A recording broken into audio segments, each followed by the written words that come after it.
know. Could show up tomorrow. We continue today's Game 4 news conference with representatives from Tennessee. Joining us left to right, head coach Tony Vitello and student athletes Drew Gilbert and Kirby Connell. Coach will make an opening statement, and then we will go into questions for all three representatives. Please raise your hand, and we will call on you. Coach? Yeah, I'd say Italians remember or do things or say things in three, so three things come to mind. First, you guys have a job to do, so I understand the persistence, but we kept coming back to the same topic last night that at the time, that's kind of all I knew, and then, of course, we knew more this morning about clearing Evan Russell, but the school and the program is going to do what every school and program should do and probably does, and that's protect the privacy when it comes to one of our players' health. So obviously tonight a situation arose where we were able to use Evan, but regardless, having him back around is going to make an impact on these guys and is going to help our team win. And at the end of the day, that's kind of my philosophy is I'm just looking for good teammates in this program. So that's all I got on that topic. And then, you know, stemming from that, I'm just going to tell you with 100% honesty because someone told me that it may come up in this thing, and I didn't even think about it.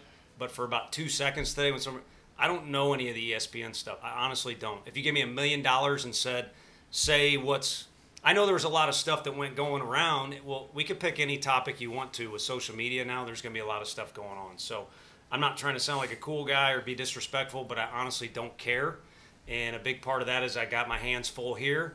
I appreciate that our fans give me more credit than they should, and I run into people at Ollie B and say, you're killing it. I'm not doing anything. Drew killed the ball tonight, so I got my hands full. I wish I would have managed the game a little bit better tonight. I don't think I destroyed it, but I thought I could. So that's kind of where my energy is. So again, kind of just to put that to rest for now. And then I said three things. What I would like to discuss, and I'll let these guys do it too, is the game. I mean, if you were fortunate enough, I don't know if you guys have to pay for your tickets or not. You shouldn't. Okay. If you're fortunate enough to have a ticket tonight, you got your money's worth. I mean, that's what I would want to talk about. It just, that was a fight, man. And that's an NCAA regional game, but that's just like a championship field game from both squads. And you can really start, in my opinion, with those two starting pitchers. Look at the box score. It's not right. First of all, starting with Doe, we're not in this situation without him. And if you can hold down their lineup at any moment, you did well. And he did it for the first 2 innings. And then things just kind of unfolded in an unfortunate fashion. And he wasn't going to be the same guy at that high of a pitch count, so we went and got him. So hopefully that answers another question. But it opened up an opportunity, kind of like the other thing we talked about with Chuck and Kirby. It opened up an opportunity for his teammate, and these guys got each other's backs. And then the other guy, that box score doesn't do it justice. I hope he can sleep well tonight, and that's Keeler. That's some freakish stuff. And I don't know how the box score reads what it does, but he pitched with a lot of heart and good stuff. Neither one of those guys was scared or blamed anybody or did anything that you should be ashamed of. And then, again, fortunate, maybe because we were playing at home or Cortland Lawson's a competitor. I don't know. Just fortunate to win that thing. So, and if I were going to say a fourth thing, for the second night in a row, I got protein in my water, floating around in my water. So I'm going to stick with my deal here. We'll start with Mike for questions. Yeah, for Tony and Drew, Blake and Christian both had really big at-bats late in the game. How notable was that for those guys as freshmen to step in those moments and do what they did? Again, you get if you make moves, if it goes well, you made the right move. If it doesn't, and that's not always right. I mean, the results aren't always going to follow. But when you have talented athletes, they make the coaching staff look smart. But I'll tell you what, if you look at how Blake adjusted from his other at-bats to that one, and then Simo's just determination, you got to sit on the bench the whole game and then come out and put that at-bat together. Those guys look physical. They play with a high level of skill, but there's a lot inside of those guys' two chests too. Yeah, I think, with those two guys, I think Coach talked about it, a few weeks ago. Those two guys, they don't act like freshmen, right? Obviously, they are freshmen, but, I mean, like he said, they make adjustments quicker than, especially I did as a freshman, and obviously they're incredibly talented. Ben? Tony, just with Kirby, what did you see from him tonight? And I know you said what you said about Chase, but just him having to come out when he did, what did Kirby's outing tonight mean to help you all for the weekend? I mean, through a career high in pitches tonight. Yeah, it's unexpected. I mean, for him to come in the game at that time, and I think we sent him down there with a fair a bit of warning, but you're just not anticipating that. And the same goes for Bernsey. Again, how big he was for us, I don't think is in the line score, and how he had to hang out down there, if you guys could see into the pen and come into an unexpected situation, says a lot about those two guys. But it's that time of year, so you got to be ready for anything. And if I'm going to hand the ball off to a guy when it's hitting the fan, you might as well go to the guy with the mustache, because he takes good care of us. And again, same as the other guys, and I'm not trying to come up with some magical theme here. You're going to feel good about the effort he gives you, and he's going to compete in a way that, he'd been out there before when it didn't go great, but there's really no regrets from any side when he's out there. You guys have an answer almost every time Campbell did something, whether it was offensively or defensively. Just kind of what went into those responses throughout the game, even from start to finish. Can you answer, Colin? Yeah, I can.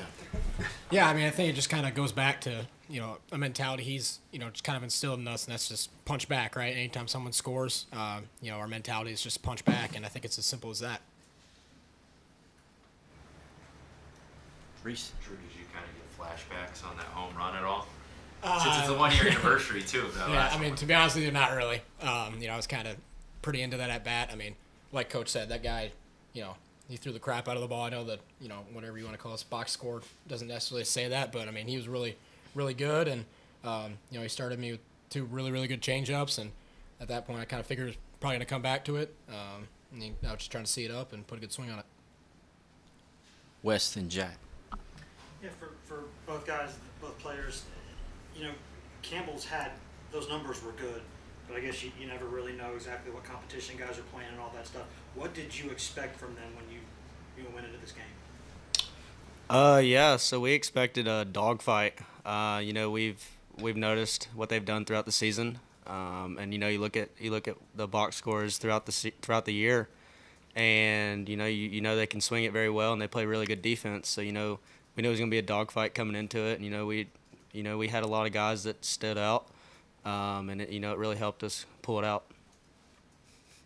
Coach, from guys like Cortland Lawson, freshman Blake Burke, to Drew and Trey, you get so many guys in this lineup that have come up in big moments this season.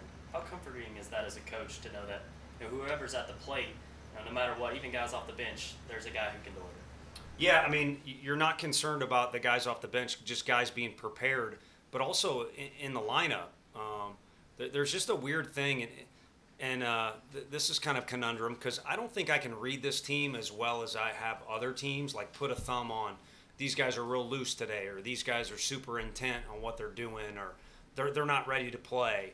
And I guess it's a good thing, because the one thing I can say is the vibe is always fairly consistent, and maybe that's why I can't get a read, because there's no ups and downs or blips on the radar screen to read. So the fact that guys are prepared and they're into it is already comforting. But then when you go up and down the lineup and there's a scale of talent there, and if somebody needs to come out for whatever reason, or we like a matchup better, you have depth and options. And I know it's a broken record, but where you kind of lose faith in the option thing is, well, is this guy paying attention to the game, or is he ready, or is he going to try and do too much? Does he not trust his teammates? Just does he know the signs? I've been there before, and they have those boxes checked. So if they're going to get beat or it's not going to go well, it's going to be because of my little theme tonight. They're going to get in there, they're going to compete or grind, whatever you want to phrase it, and it's either going to go well or it's not. Those are pretty much the only 2 outcomes you can have when you either take the ball or swing the bat anyway. Ben? Kirby, a couple weeks ago you said you were a lefty specialist. You were a little bit more than that tonight. Just what was your mindset throughout the outing, throwing a career high in pitches, and what was working so well for you? Yeah, so I came in, I came in a tough situation, and, I've done that a couple of times, and it's been good, and I've been able to get out of it. And basically all I do is just let my defense play, keep them off guard with all different kinds of pitches, and just let my defense play and let the offense do what they do. But often this team trails this season, which can be a good and bad thing, but Was there a moment in this game where you guys knew that the momentum had flipped back in your favor? Yeah, I don't know if I think we always kind of, like I said, we respect our opponent, and we never. Doesn't matter if we put I think we put a 5 spot up in the 9th or something like that, and we had a 5-0 lead. But I think, it's never really like take your foot off the gas, right? When we go out to play defense, we're expecting them to come out swinging it, right? So I think it's just kind of, keeping our foot on the gas the whole game, no matter what the score is. I mean, you asked what to expect out of these guys, and I thought Kirby had a thoughtful answer. For me, if we were going to play these guys, you kind of look at all three a little bit. You're getting Wright State and maybe with a couple better arms, and that's no disrespect. That's just going off what I saw with my eyes. I mean, they got a first rounder, and then I don't see why this kid can't be a first rounder too for them next year. So. And you know what we had in Wright State last year, and when we played them the year before. So that's kind of the comp that I have. Ryan. Tony, has been said Kirby's kind of been a lefty specialist for a lot of the year, and that's changed the last few weeks. Just what has he done to change it, or was there kind of a moment where y'all's confidence in him grew? No, I mean, I think we've always had confidence in his closing games last year. It's kind of weird if you're not necessarily a starter, or you're getting the ball, or we just leave you in the 3-hole like Jordan, and you're there, then Frank says it better than I do, but there's kind of cycles, it kind of comes and goes. Because you all could very easily be sitting here saying, what the hell were you doing with Blake Burke on the bench at any point during this year? But, there was times where he wasn't swinging as well as he is now, and then also there was just times where you got to pick something, and we were picking other things. So, again, dating back to really when we were recruiting him, the whole thing was, hey, this guy's on a really talented team full of all these prospecty guys, but when it's the most important situation or the most important game, this is the guy we want to throw. And that's what kind of started the thing, and I would keep kind of that same theme as it relates to our team here. We're fortunate enough to have a few options, but if we're in a bind or it's an important situation, there's never any doubt that he's a good option for us. Troy. Drew, you mentioned that punchback mentality. It kind of seemed like Campbell had one of their own. Just how big of a swing was that from Cortland in the 9th to kind of give y'all some breathing room heading into that final half?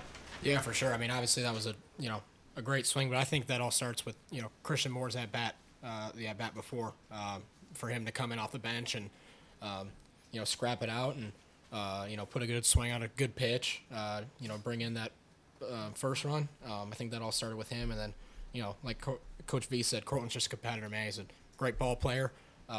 He's been a super consistent guy, and it was awesome to see him come through in that situation. Wes, then Ryan. For both players, I know that for all the games y'all have won this season, in any week now, if you lose 2, I mean, it's over. How do you not let that pressure that's been building kind of become an issue? Because y'all seem to not really be faced by it. Yeah. So basically, we just worry about the next game. Win or lose, you gotta play another one. So you just gotta go in and sleep on it and come back the next day and focus on the next thing. Yeah, I think kind of just piggyback off of that. I mean, obviously everyone knows that, but I think when you worry about things like that, that's when things usually go south. So I think for us, it's just controlling what we can control, and that's showing up and preparing and competing our best. Kirby, you were one of the go-to bullpen arms for a lot of last season. Was accepting a new role earlier this year hard, and do you feel like you lost any of your confidence at times? No, coming in, we lost a lot of guys from last year's team, and then we had a lot of guys come back in the relief situation. So basically, it was just find a new role, worry about the next thing, and when your time comes, you got to take it and run. Reese. When you guys are down, I think it was 4-0 early. What are the conversations like that you guys keep your spirits up, I guess, in the dugout? Yeah, I think it's just just keep leaning on the guy, right? I mean, sometimes it's going to go like that. You aren't going to score 6 runs in the first and second inning, but I think just kind of trying to build off of our ABs and keep stacking quality at bats. I think that's what we did, and the results ended up coming through. Tony, how much different is Sunday as opposed to today and yesterday, where you kind of have to wait and see who you play as opposed to kind of going into the day knowing who you got? Yeah, it's a little bit different. it's almost you can relax, but then you're gonna have to put your foot on the pedal if that makes sense, as far as the coaching role goes. So you got to be careful about not having your ducks in a row if that makes sense. So the best thing is just to prepare for any situation, and the guys know how competitive the game is going to be to start the day, and I don't know if they'll watch it or not, and then you know that tomorrow's night game is going to be very competitive. What I would say as it relates to that is I kept trying to explain to the guys how much Hoover, just the rainouts, the competition, everything to it was going to help them. And they probably weren't listening because they were more concerned about, hey, there's a trophy on the line, or we want to be the best team that's here. Well, now they should see, with tomorrow's environment, it's kind of one of those things where you may not hit BP on the field, you may not know who you're playing till the last minute. But again, I would say it's that time of year. Expect chaos and be prepared for anything, and also just enjoy playing. Man, what a great night it would have been to be a fan. I don't know if I could have had as many beverages as those students seem to have, but what a great night to be a fan. So if you're a player, you obviously have to be a little more focused, but enjoy getting to play. Everybody wants to play tomorrow, and some teams don't get to, unfortunately. Last 2 questions. We'll go with Mike. Tony, pitching, playing tomorrow, Beam, Sewell, kind of those guys? Yeah, it's nice that Kirby, it's not ideal to not have a starter log at least 5 innings or whatever the magic number is. I mean, for us, it's been 4 this year. But with what Kirby did, now you feel better about what's down there. And Burnsy's going to be a guy that's going to look and say, I got more than 25 pitches to contribute to this thing this weekend. And that may happen, but I don't know if he'll be able to bounce back tomorrow. That's my one initial thought. But basically everyone runs around when this thing's over with. I know we have a little bit more time because Campbell went first, but I haven't discussed with those guys yet. So, Drew, just you continually find yourself in these game-deciding situations. Just what's your mindset going into these at-bats where it could change the outcome of the game? Yeah, I mean, this year specifically, I've tried to put an equal importance on each at-bat. Obviously it's fun hit with runners on base, but I think, just trying to learn from my at-bats, previous at-bats, and kind of how he was pitching me, and learning from how he pitched other guys. I think it's just trying to kind of collect all the info, and at the end of the day, just go up there and compete. All right. Thank you. thanks, guys. Thanks, guys. Could Drew start on the mound tomorrow? Mini floaty. Mini floaty. Is there a boost? Minnesota. I'll ask him tomorrow. Here's your pitcher.